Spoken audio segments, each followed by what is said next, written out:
इस घने जंगल में एक प्राणी था जो बाकी सबसे अलग था। उसकी त्वचा संतरे जैसी चमकीली थी, मानो सूरज की पहली किरणों ने उसे खुद में समेट लिया हो। और सबसे अनोखी बात, उसके सिर पर हरे पत्तों का एक छोटा सा तना उगा हुआ था, जो हर हलचल पर हल्के से झूमता था, मानो वह भी उसकी हर सोच का हिस्सा हो। हाँ, बरसों बीत गए, लेकिन आज भी सब कुछ वैसे ही महसूस होता है जैसे कल की ही बात हो। चलो, इससे पहले कि रात हो जाए, अब चलना चाहिए। उसका घर जंगल के बीचों बीच एक खोखले पेड़ की जड़ों में बसा था। अंदर दीवारों पर पुरानी लालटेन टंगी थी, जो हल्की टिमटिमाती रोशनी बिखेर रही थी। बेलों से बने चित्र दीवारों को ढक रहे थे, मानो जंगल की कहानियां उन पर उकेरी गई हों। सब कुछ उतना ही विचित्र और दिलचस्प था जितना वह खुद था। वह जंगल में अकेला रहता था, लेकिन कभी खुद को अकेला महसूस नहीं करता था। उसके लिए यह जंगल सिर्फ पेड़ों और नदियों का घर नहीं, बल्कि एक जिंदा साथी था, जो हर सरसराहट में उससे बातें करता था, हर बहती हवा में उसके सवालों के जवाब देता था। अरे दोस्त, आज बड़े लाजवाब लग रहे हो। ये लाल लाल सेब चमक रहे हैं जैसे किसी राजा के खजाने के लाल नग। अच्छा सुन, बुरा तो नहीं मानोगे ना? तुम्हारे इन छोटे छोटे खजानों में से एक निकाल लूं? पेड़ों की हलचल उसकी चुप्पी को भर देती, बहती नदी उसकी सोच को आगे बढ़ा देती, और रात में जगमगाते जुगनू उसके सपनों को रोशनी देते। यह जंगल उसकी दुनिया था, एक ऐसी दुनिया जो हमेशा उसके साथ थी, हर सांस, हर धड़कन में।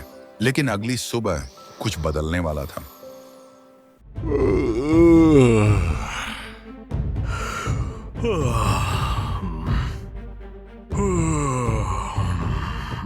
अगली सुबह सिट्री रोज की तरह उठा। उसके लिए यह दिन भी किसी और दिन जैसा ही था। कम से कम उसे तो यही लग रहा था। चलो भाई, आज भी पेट पूजा कर लें। जंगल की जिंदगी में स्वाद से ज्यादा जरूरी है बस भूख मिटाना। और उस दिन सिट्री ने कुछ ज्यादा ही खा लिया, मानो किसी बड़ी तैयारी में जुटा हो।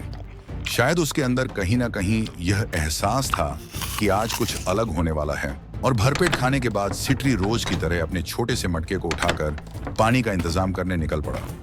यह हर दिन की तरह ही लग रहा था, लेकिन शायद यह उसका आखिरी आम दिन था। जैसे ही सिट्री पानी के पास पहुंचा, उसे एक अजीब सा एहसास हुआ।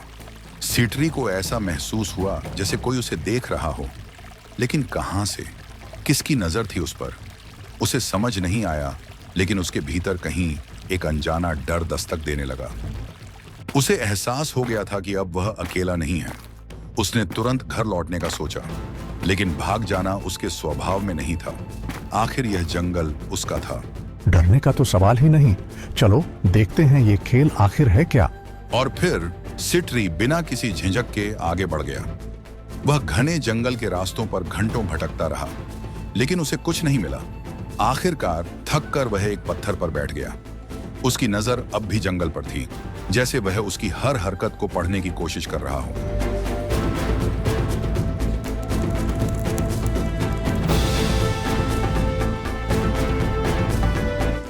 और तभी सिट्री की नजर एक दृश्य पर पड़ी जिसने उसके होश उड़ा दिए। एक पुरानी गुफा जिसके भीतर से रहस्यमयी रोशनी झांक रही थी।